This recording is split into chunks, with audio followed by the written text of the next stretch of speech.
உடல்நலக்குறைவு காரணமாக காலமாகி இருக்கிறார். ஈரோடு கிழக்கு தொகுதியின் எம்எல்ஏவும் முன்னாள் மத்திய இணை அமைச்சருமான EVKS இளங்கோவன் அவர்கள் 2 முறை காங்கிரசின் மாநில தலைவராக இருந்தவர், மத்திய இணையமைச்சராக இருந்தவர். கடந்த சில நாட்களாக உடல்நலக்குறைவு காரணமாக மருத்துவமனையில் அனுமதிக்கப்பட்டு சிகிச்சை பெற்று வந்த நிலையில் இன்று அவர் மரணமடைந்திருக்கிறார். தன்னுடைய 75வது வயதில் அவர் மரணத்தை எட்டியிருக்கிறார். இந்த தருணத்தில் தமிழக காங்கிரஸ் கமிட்டியின் தலைவர் திரு செல்வ பெருந்தகை அவர்கள் நம்மோடு இணைந்திருக்கிறார். வணக்கம் திரு செல்வ பெருந்தகை. அதாவது நீண்ட நாட்களாக அவரோடு நெருங்கிய பழக்கத்திலிருந்து அவரோடு இணைந்து பணியாற்றி இருக்கிறீர்கள். இந்த தருணத்தில் உங்களுக்கு எங்களுடைய இரங்கலையும் தெரிவித்துக் கொள்கிறோம்.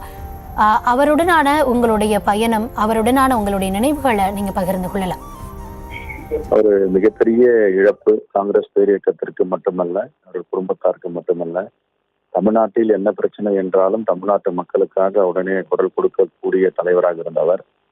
எதையும் வெளிப்படையாக பேசக்கூடியவர், மறைத்து ஒழித்து பேச தெரியாதவர்.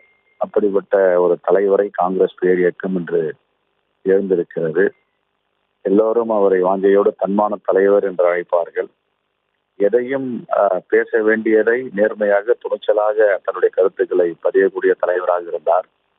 அவருடைய இழப்பு மிகவும் பேரிழப்பாகும். அன்னை சோனியா காந்தியுடைய நம்பிக்கையை பெற்ற தலைவராக இருந்தவர்.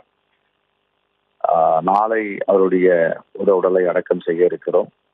அன்று முதலமைச்சர் மருத்துவமனைக்கே வந்து மருத்துவமனைகளாம் அழைத்து அவருக்கு என்னென்ன சிகிச்சை அளிக்கப்படுகிறது என்று கேட்டறிந்து எல்லா வகையிலும் அவர் உறுதுணையாக இருந்து அவரை எப்படியும் காப்பாற்றிவிட வேண்டும் என்று முயற்சி செய்தார்.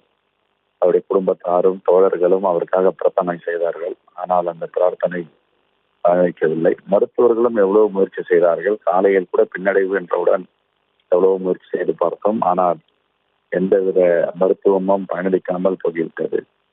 ஆகவே காங்கிரஸ் பேரியக்க தோழர்களுக்கும் அவருடைய குடும்பத்தை சார்ந்தவர்களுக்கும் ஆழ்ந்த இரங்கலை தெரிவித்துக் கொள்கிறோம்.